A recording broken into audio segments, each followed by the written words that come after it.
How you doing? Greetings. Hello, hello. How do you pronounce your name? Cyrell Robinson. Cyrell. Cause we were like, how you say that? I Like, know. I got one of them names, so Look, I tried to message him in the chat. I was But thank you for coming. Wait, Yeah, thank you. actually, Cyrell, can you hear Anya? I can hear you guys. Okay. I just wanted to make certain. So, can you tell us a little bit about yourself or introduce yourself to our audience? For sure, absolutely. So first, thank you for having me. I'm really happy to be here. So I can tell you a little bit about myself, but overall I'm a psychologist, but I wear a few different hats as a psychologist. So I'm both a researcher and a clinician. I'm completing my Ph.D., finishing up my dissertation in psychology at UC Berkeley. But I'm originally from Baton Rouge, Louisiana. Most of my family, is still there. And also graduated from Xavier University down in New Orleans with a degree in psychology. So I practice, here in California at a clinic where we work with all ages, where we do, psychoeducational assessments. So that's particularly, working with and diagnosing and assessing for learning differences. We also do neuropsychological evaluations and then, of course, therapy. And then I'm also the psychologist at pre-K to 8th grade school, where I'm essentially responsible for the well-being and the mental health of just over 400 students and 90 faculty and staff. And I am also the founder of a healthcare technology startup. So we are working on developing a product that should be launching at the end of this year that essentially helps to make healthcare, both mental health and medical health, much more accessible, particularly for marginalized and underserved groups of people. Wow. okay. Well, I went like this because I'm originally from New Orleans, and Fancy lives in Baton Rouge. So what got you into the mental health field? Was there something that just one day you were like, you know what, I'm interested in mental health, or was it something, or was it just from a kid you were like, I'm doing mental health?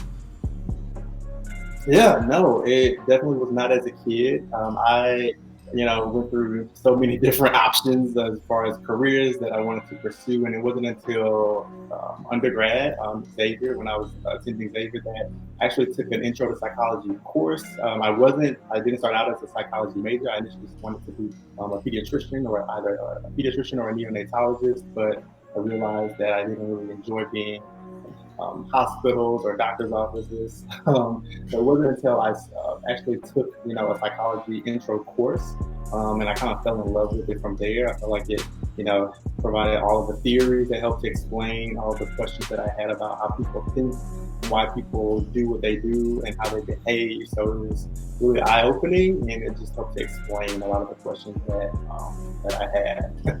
And from there on, I learned a lot about, the statistics that are staggering, particularly for Black and brown populations of people, as far as, being overrepresented in needs and actually not having an under-resource, so not having access to the resources that they actually need in order to treat the issues that come up for them. So that, is one of the main reasons. And I can say a little bit about the statistics if that would be helpful. Okay. Can you turn your volume up a little bit louder if possible? Yes. Is that better? Yes. Yeah. Perfect. I'm sorry. I caught a lot of what you're saying, but I'm just like, I know that our audience also, I want them to be able to hear, what you're saying, because I know that you have a lot to share. For sure. No problem. So you were saying that basically, as you began to see how Black people were underrepresented, you're saying, is it, or not receiving all of the care or assistance that they should be receiving? And so, like, what was the next step for you from there then? I mean, like, were you were already in college though, and you had already began to take classes, but then you began to see this once out in the field, or was this actually while you were taking your classes?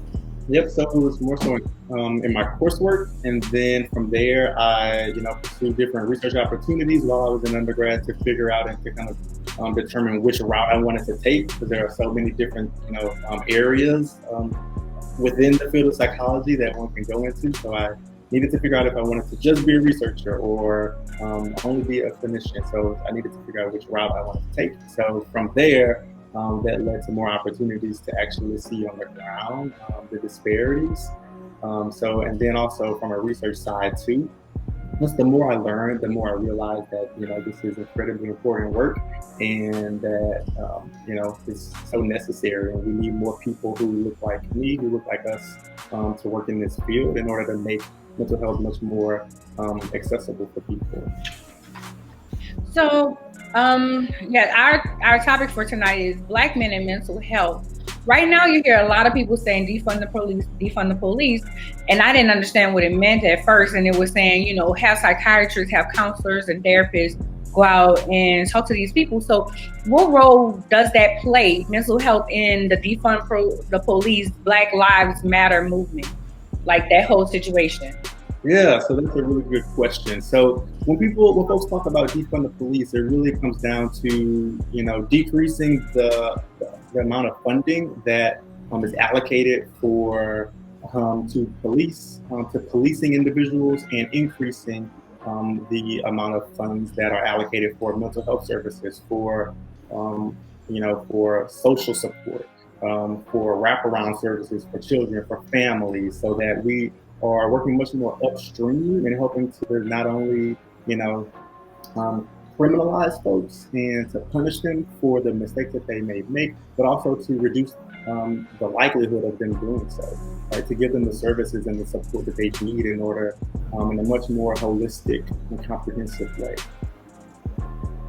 Okay.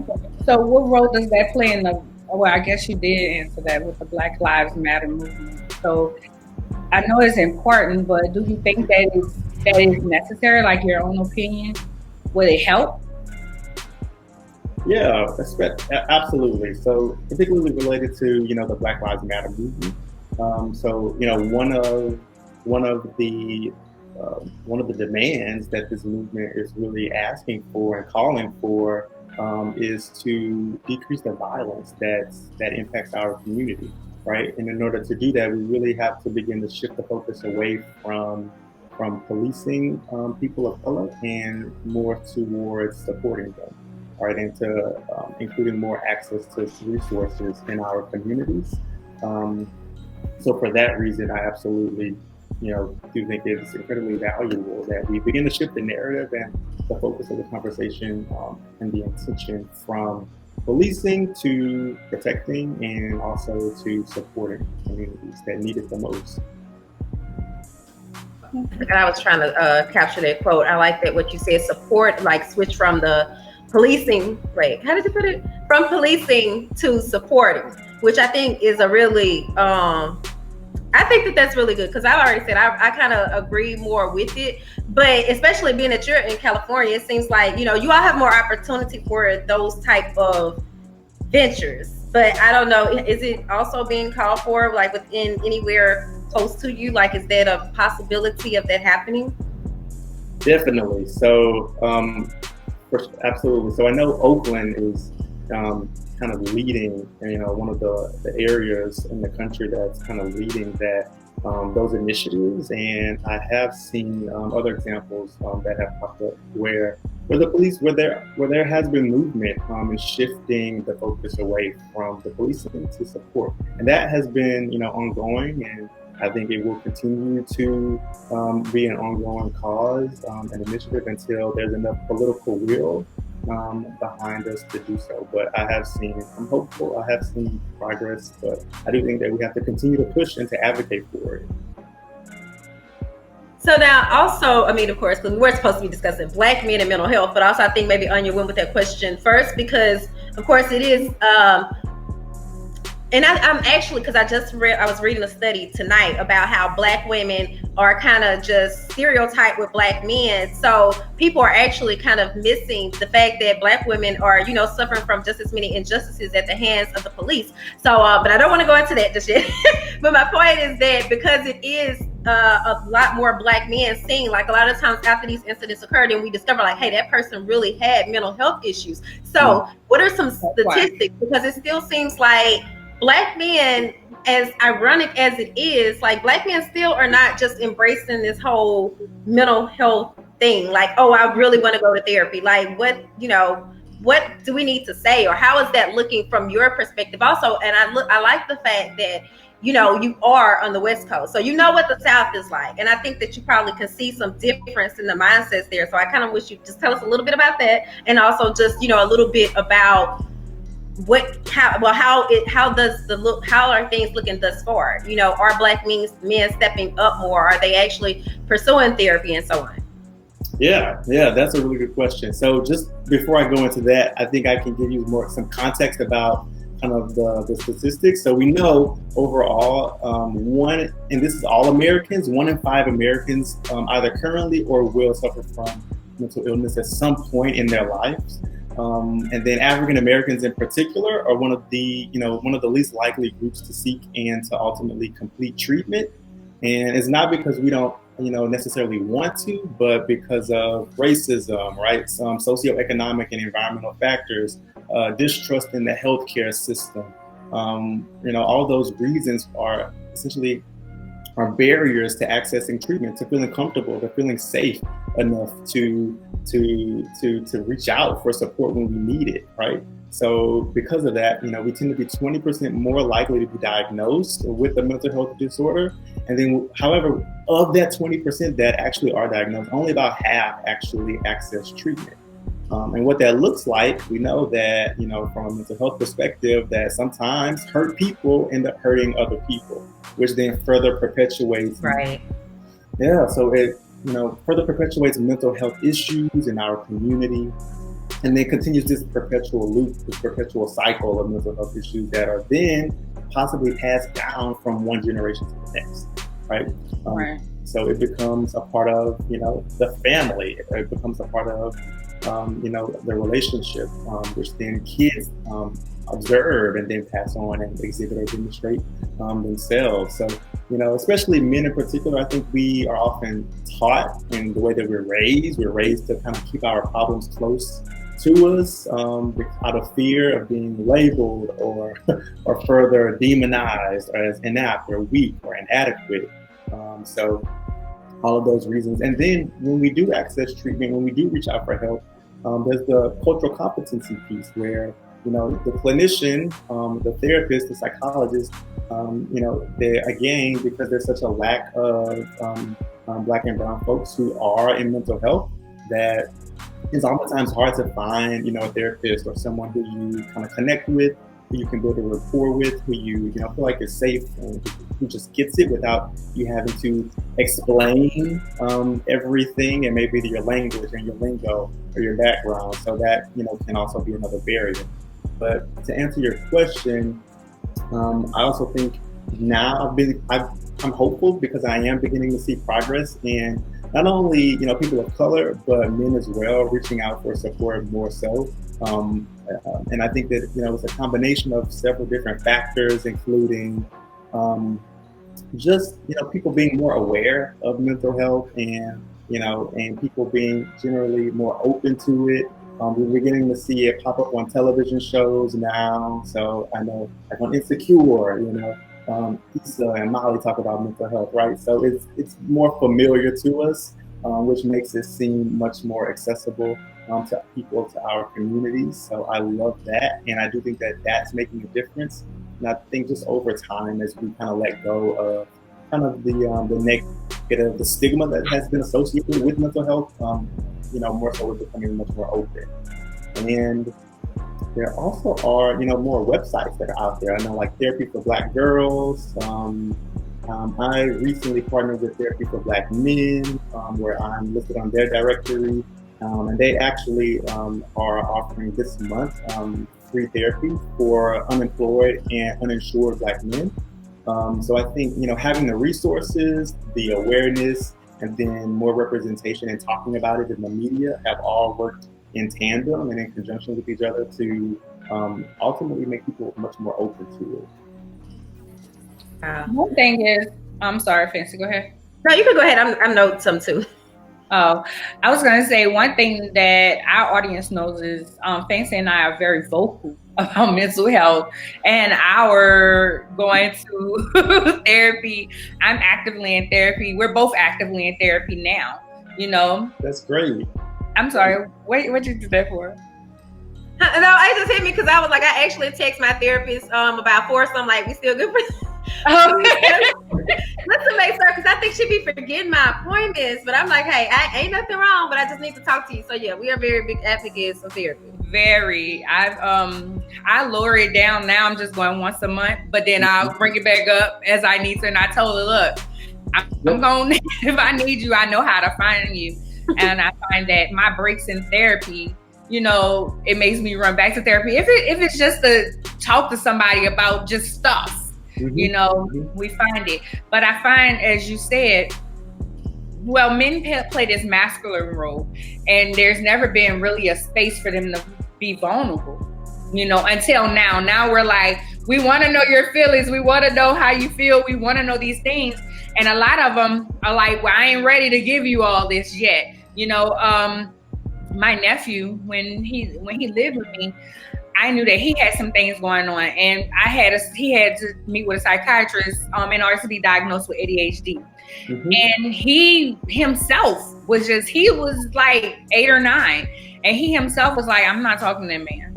And he didn't.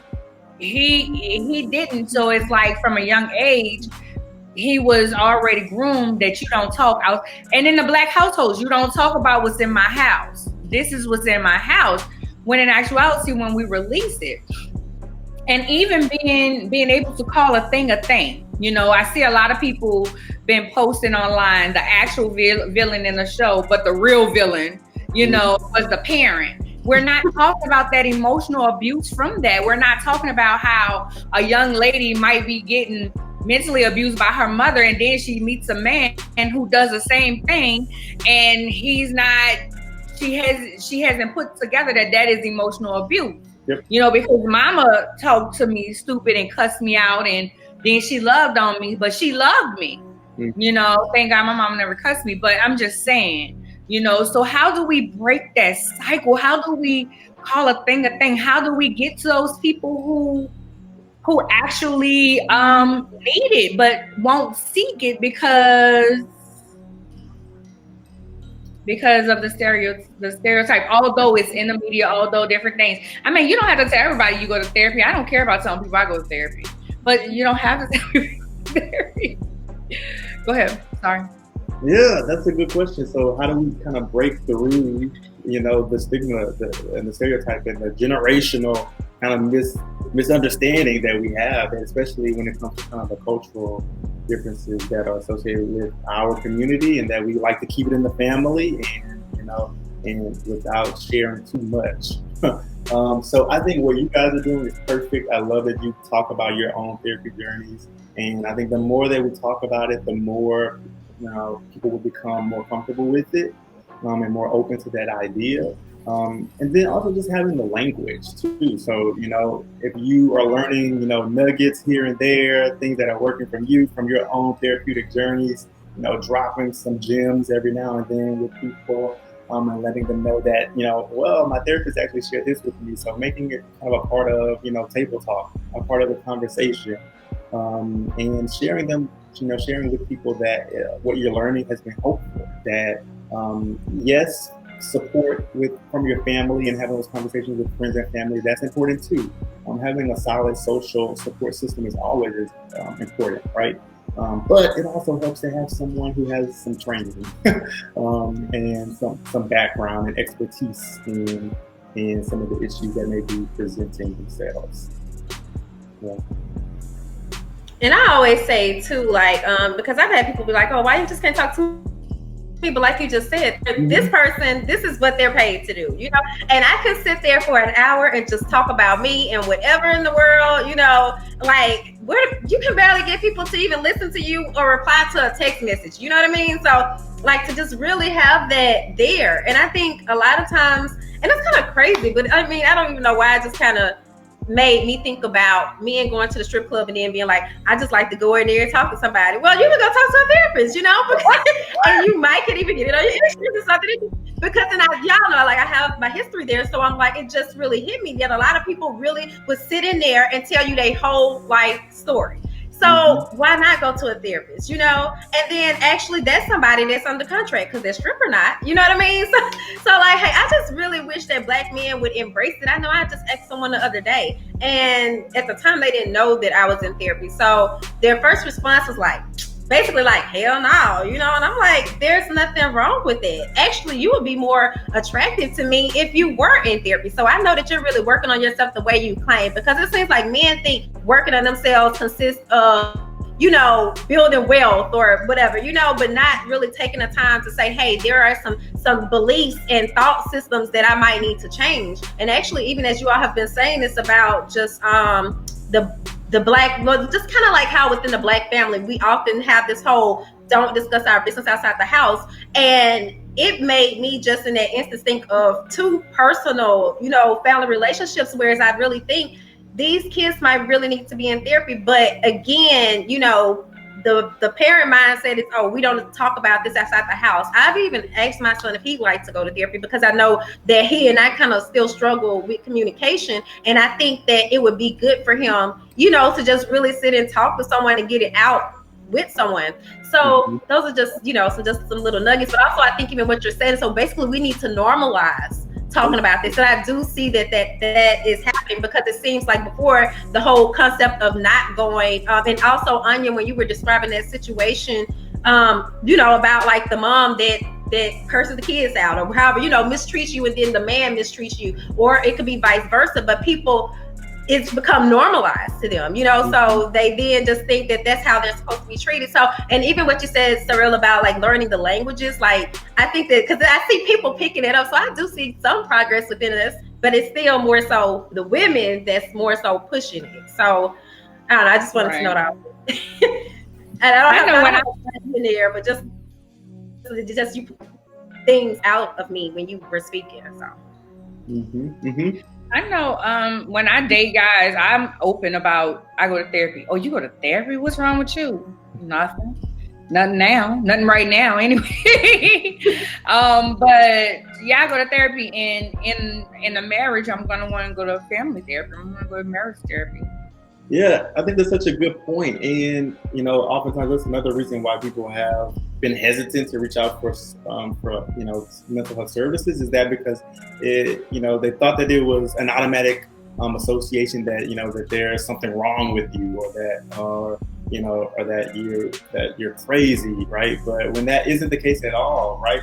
We know that therapy, it works best when it's a part of your daily, you know, or your weekly, monthly routine, right? In the same way that you know, that we encourage people to work out regularly and on a consistent basis, or to get, you know, checkups with your doctor, right? Right. Same way. So kind of consistently feeding yourself and providing a space where, you know, it's reliable, where, you know, it's a set appointment each week or each month where you can go and share and process with someone on a regular basis is always best practice. It doesn't necessarily have to mean that you're in crisis all the time because you're reaching out or because you're receiving support, right? It really should be built into your well-being, to your everyday life, to your lifestyle. Because you're trying not to go into crisis. Right. We're trying to, best case scenario is working to prevent, you know, going into a crisis, and to prevent, treating, you know, a negative life event or depression or anxiety. So giving you the tools that you need to navigate those situations and to manage them before they actually happen is always the best case scenario. I wanted to know that Black Nerd Man had made a comment earlier about like having the health insurance to be able to go, you know, like, or not being able to afford it. And then I also did note within the comments that you said it was therapy for Black men that's offering the services for Black men who may be unemployed right now, right, for this month only.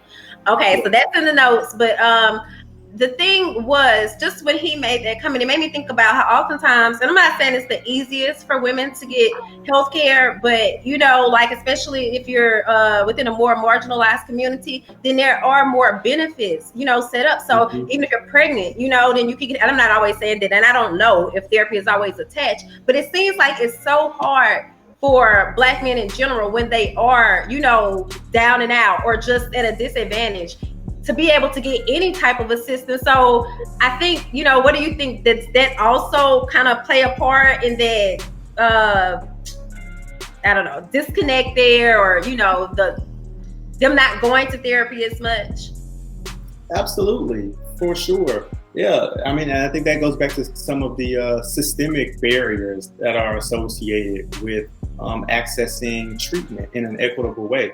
So, which is, one of the reasons why what inspired me to develop, the startup that I'm in the process of developing in order to make, treatment and access mental health, both medical and mental health care, much more accessible for folks who need it the most.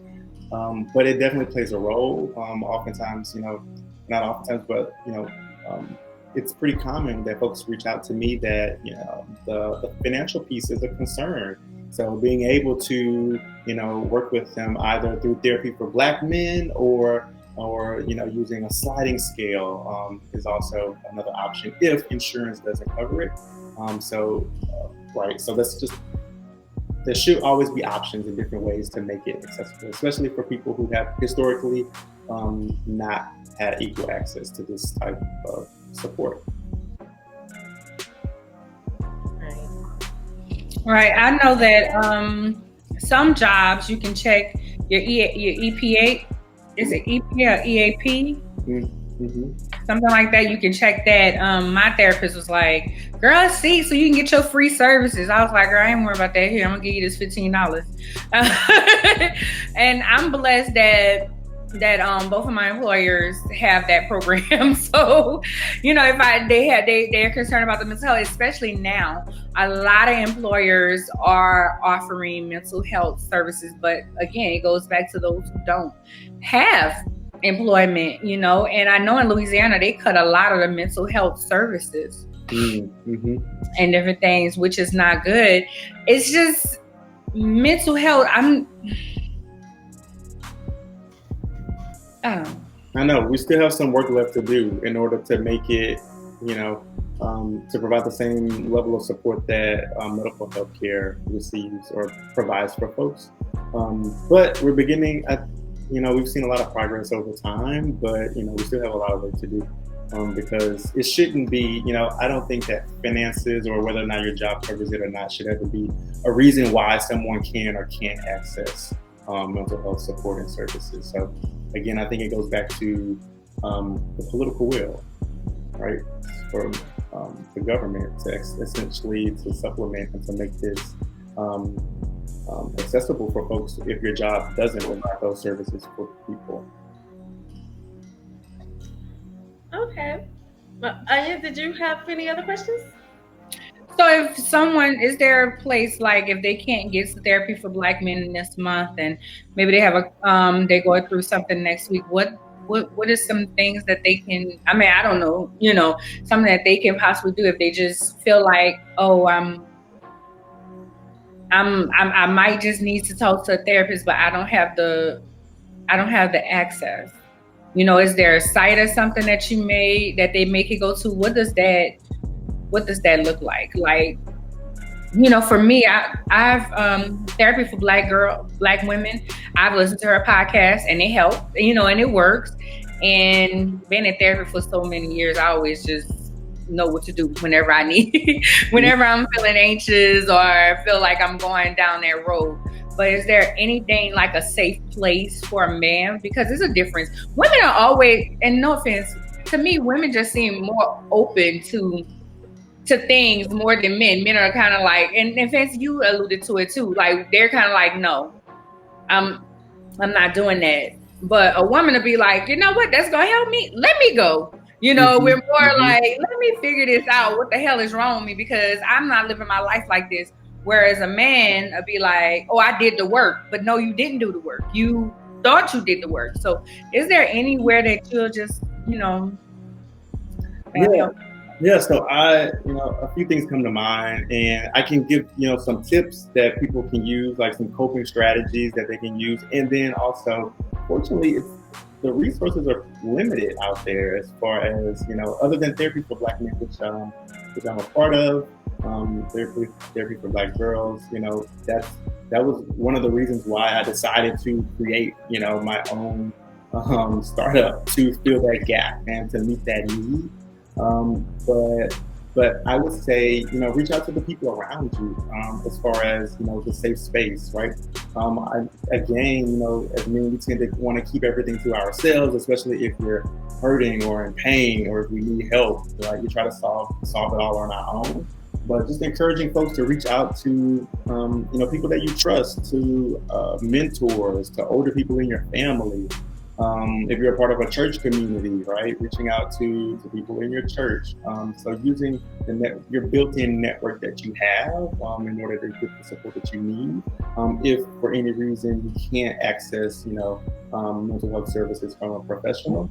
And then also self-care, right, making that a priority, taking care of yourself and scheduling it into your weekly schedule. Hoping ahead, right? If you know that you have, something that's super stressful, a deadline, or a family member that that you'll see in the next week, and that based on your history with them that it'll likely be a stressful interaction. Hope ahead by planning in advance, right? What can you do either before or after that particular event or interaction to de-stress, to calm yourself down, to de-escalate, right? Prayer for folks if you are believers, right? Meditation, mindfulness, it helps. Oftentimes, especially for anxiety. So anxiety is very future oriented, right? It's always stressing about what's the next thing that we have on our list of things to do. What's the next deadline, right? What do I have to do for the next day at work? And depression tends to be very oriented in the past, right? About things that have happened that didn't go well. So mindfulness, meditation helps us to be present, right? So if you think about it, we are never really taught to do that, whether we're on our jobs or at school, right? It's always about preparing for what's to come. So in order to counteract that, focusing on being here, how your body's feeling right now in this moment in time, and being just aware of your surroundings, that's one way to kind of mitigate both anxiety and depression in that way. And that's something that anyone has access to. Sleep hygiene, right? Being aware of how much sleep you're getting. Is it too much? Is it too little?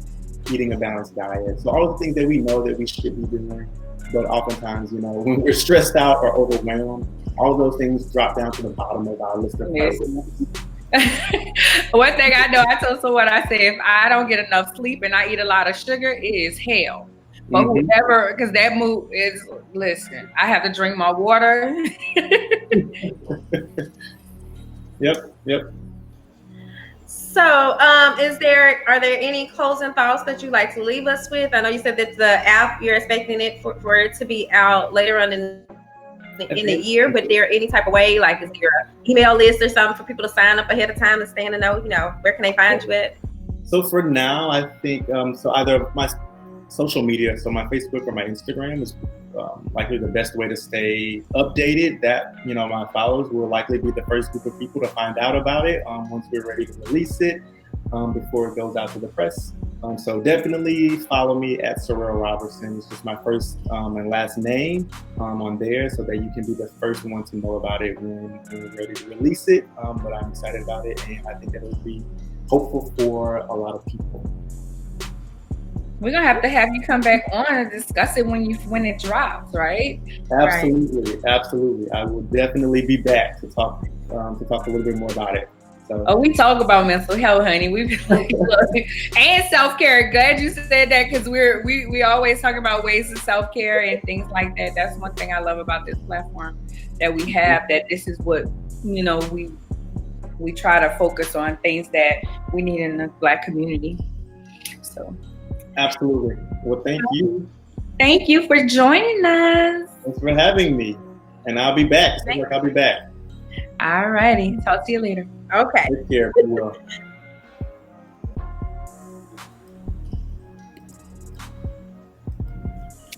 That was good. Yeah. That defunding police. And Oh, go ahead. no, what were you about to say? My question about defunding the police was because I didn't understand it at first, and I was like, oh, so they want mental health, and people be, you know how people be trying to make a mock of things. They were like, well, yeah, Counselor Show could have helped out in that shootout or something. I'm like, come on now, stop it. So that's why I kind of, you know, when you have something in your mind, you're like, I need to ask that question. That's why. Oh, because you know we had talked about it before, and I didn't even know that people because to me it just made a lot of sense. So I really hadn't saw any arguments against it, but now I'm like, okay, so there are actually people that, you know, so I'm kind of glad to know that they're like it's informative. But yeah, I'm just okay, do I have? No, I was telling you, clear people. Those are the people who have the argument against it. Would you say? Clear people. Oh, that's all. I was so lost. I was like, okay, is there still a time delay? That's what I thought you were trying to tell. But yeah, that was good. And also he gave some tips. And also, I just want to note right quick that Shanice also said having relationship intelligence helps as well. So yeah, and I've really just even with her saying this made me think like I've really started to study narcissism more, like, you know, just like the traits and so on. And for almost a year, my best friend had been trying to like, oh, watch this video. And I kept telling her like, no, I don't want to know that because then I won't be able to trust anybody. But I realized like, you know, you need to be aware of stuff so that, you know, you can kind of see, like kind of how you said, identify these situations when you're apart. So it's so many things that we can do on our own, you know, but you just have to really take a minute and just be like, you know what, yeah, I'm gonna look into that. That's something that I need. I do this every time I try to pull up these sponsors now when I'm trying to remove our names. But our second sponsor for the evening is and it's actually a new sponsor. So it is, and I might be saying this incorrectly, but Creative Cavalry LLC. Creative Cavalry LLC was created and established in 2018. The intention of this company and its brand was to be more than just the name. This brand represents the creative prowess of romance author and writer Myra Fleming, her writing style and her creativity. It also has a much deeper business objective. So you all can learn more about Creative Cavalry, Creative CATIVE Cavalry CALFURAY, and her Instagram is at CREATIVE_CALFRAY. So Creative Cavalry. So you all can check her out and just I know she's been doing some collaborations with Deja Vu, who was Deja Vu Skin, who was just on with us last week. So when you see a lot of those romance type of tips or whatever, it's almost like they've been writing like a little romance story that's involving taking a bath or a shower, and Shamira is writing it, and you know Nikki's soap is kind of the inspiration. So you all should check that out. I think it's cute how they're, and you know, playing off of each other's brands and also supporting each other in that sense. Well, as always, also we have our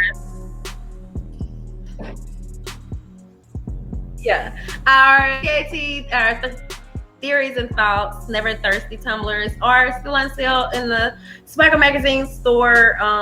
If you visit the store on the website.net, then you all will be able to see those there, and they're $35. So we've been, you know, we share this post every week. You can still drop by, purchase one. We like some photos.